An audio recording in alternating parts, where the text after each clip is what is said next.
पिछले कुछ दिनों में भारतीय सेना पाकिस्तान को चेतावनी पर चेतावनी दे रही है और ये कोई छोटी मोटी या नॉर्मल चेतावनी नहीं है, बल्कि सीधे पाकिस्तान का नक्शा बदलने की है। पाकिस्तान की जमीन पर कब्जा करने जैसी बातें हो रही हैं। उधर पाकिस्तान से भी ऑल आउट युद्ध वाले बयान आ रहे हैं।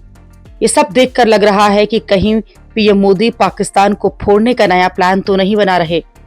आप देखिए कि कुछ दिन पहले ही सेना प्रमुख उपेंद्र द्विवेदी ने कहा था कि ऑपरेशन सिंदूर ट्रेलर था, पूरी पिक्चर बाकी है। सेना पाकिस्तान को सबक सिखाने को तैयार है। अब सेना ने ये कह दिया है कि जब तक पाकिस्तान की जमीन पर कब्जा नहीं करेंगे तब तक पाकिस्तान मानेगा नहीं कि हम जीत गए हैं। के लिए साइबर से लेकर के केमिकल, न्यूक्लियर, बायोलॉजिकल सभी तरह की लड़ाई की हमारी तैयारी है। आप ये मान के चलिए कि हमें विश्वास है कि अगली लड़ाई सिर्फ एक डोमेन में नहीं होगी, मल्टी डोमेन ऑपरेशंस होंगे। लड़ाई स्पेस में भी होगी, साइबर में भी होगी, ईडब्ल्यू में भी होगी, इंफोवॉर में भी होगी। पर जीत जो है वो जमीन पर ही हासिल होगी।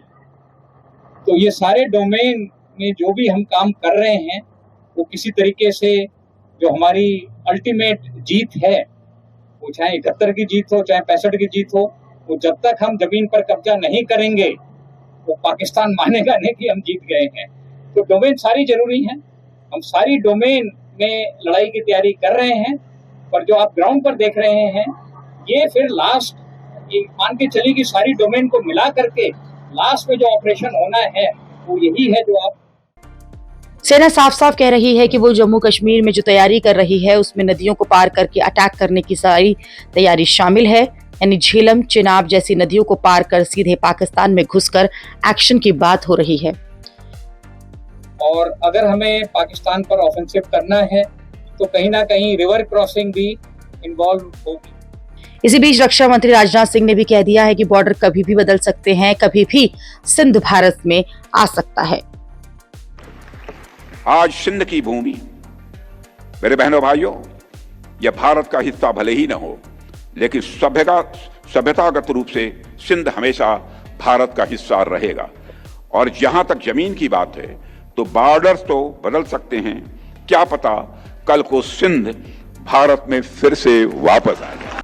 रक्षा मंत्री के इस बयान से पाकिस्तान में हड़कंप मच गया, क्योंकि अभी तक भारत सिर्फ पीओके लेने की बात करता था, लेकिन अब तो रक्षा मंत्री राजनाथ सिंह सीधे पाकिस्तान के टुकड़े करके सिंध प्रांत पर कब्जे की बात कर रहे हैं। इस बयान से पाकिस्तान डर गया है।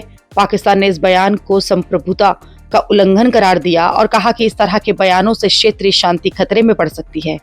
पाकिस्तान के विदेश मंत्रालय की तरफ से कहा गया कि ऐसे बयान विस्तारवादी हिंदुत्व सोच को उजागर करते हैं और स्थापित सच्चाइयों को चुनौती देना चाहते हैं और अंतर्राष्ट्रीय कानून, मान्यता प्राप्त सीमाओं की अखंडता और राज्य की संप्रभुता का स्पष्ट उल्लंघन करती हैं।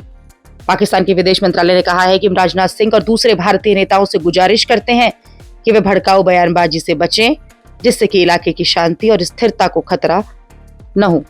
इससे पहले पाकिस्तान के रक्षा मंत्री ख्वाजा आसिफ ने कहा था कि भारत से ऑल आउट वॉर हो सकती है, यानी आमने सामने के फुल स्केल युद्ध। इससे पहले आसिम मुनीर ने कहा था कि भारत अगर कोई एक्शन लेगा तो तगड़ा जवाब देंगे। पीएम मोदी और भारतीय सेना की अप्रोच से पाकिस्तान खौफ में है। दिल्ली ब्लास्ट में जिस तरह से पाकिस्तान का कनेक्शन धीरे धीरे सामने आ रहा है, उसे पाकिस्तान को डर है कि कहीं पीएम मोदी फिर से कोई हमला न कर दे और इस बार कहीं पाकिस्तान को फुल एंड फाइनल हिसाब न हो जाए।